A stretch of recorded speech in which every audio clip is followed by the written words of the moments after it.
ఉంటున్నాను కూడా. ఎందుకంటే మనం చూసి 10 మంది నేర్చుకుంటారు అనే దాన్ని బట్టి. సో దీంట్లో ఓవరాల్గా ఇవన్నీ చెప్పడం కంటే ఆ పోలీస్ డిపార్ట్మెంట్ వాళ్ళు పిలిపించి మమ్మల్ని మీరు ఈ టైంకి రమ్మన్నారు, ఆ టైంకి ఎస్ఐని పెట్టారు, వాళ్ళు కదా బాధ్యత వహించాలి, పోలీసుల మీద మేము ఇట్లా ఎందుకు చేశారు, మీరు ఇది కరెక్ట్ కాదు కదా అని అన్నాము. నెక్స్ట్ డే బోనాలు పడిపోయిన వాళ్ళే కొందరు బోనాలు పడిపోయినాయి అని చెప్పారు.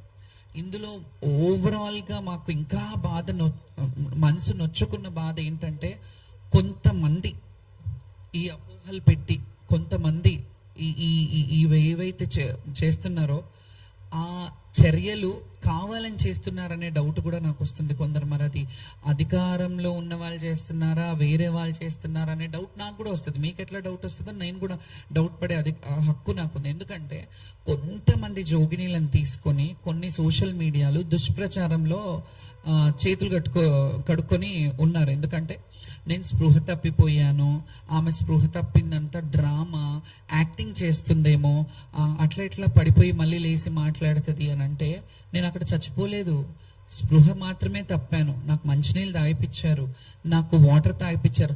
యాక్చువల్లీ ఇంకొక విషయం చెప్తున్నాను, నేను ఈ క్వశ్చన్లన్నీ జనాలు తెలియాలని నేను ఈ ప్రెస్ మీట్ పెట్టాను.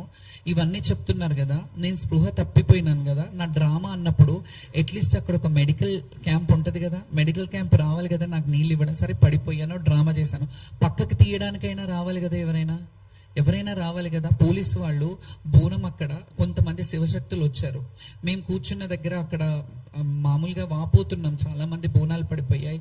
చాలామంది మీ మీడియాకు కూడా తెలుసు, మీడియాను కూడా కొన్ని ప్లేసెస్లోకి ఎంటర్ అవ్వనివ్వలేదు. మీ అందరికీ తెలిసిన విషయంలో ఇలా నన్ను ఒక్కదాన్ని అంటే అన్నారేమో, వీళ్ళందరూ డ్రామా చేస్తున్నారా, అక్కడ కింద పడిపోయిన వాళ్ళు, బోనం పడిపోయి ఏడుస్తున్న వాళ్ళు, వీళ్ళందరూ డ్రామాలు చేస్తున్నారా? ఫస్ట్ ఈ డ్రామా అనే మాట కూడా నేను చాలా తీవ్రంగా ఖండిస్తున్నాను. ఎవరైతే అన్నారో, కొన్ని యూట్యూబ్ ఛానల్లో ఎవరైతే పెట్టారో సోషల్ మీడియా వాళ్ళు జర్నలిస్టులు కాదు. మీరు జర్నలిజం చేశారా? మీరు జర్నలిస్ట్లా? మా వ్యక్తిగత బౌన్సర్లు ఎందుకు అనే ఒక క్వశ్చన్ రైజ్ చేశారు ఒక ఛానల్లో.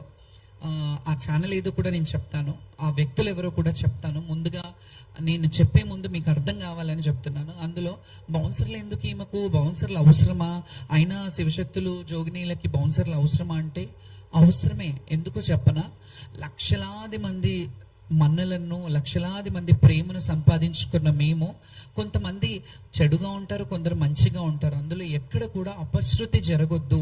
మేము బోనాలు తీసుకెళ్లేటప్పుడు తెలియక కూడా అత్యుత్సాహంతో అతి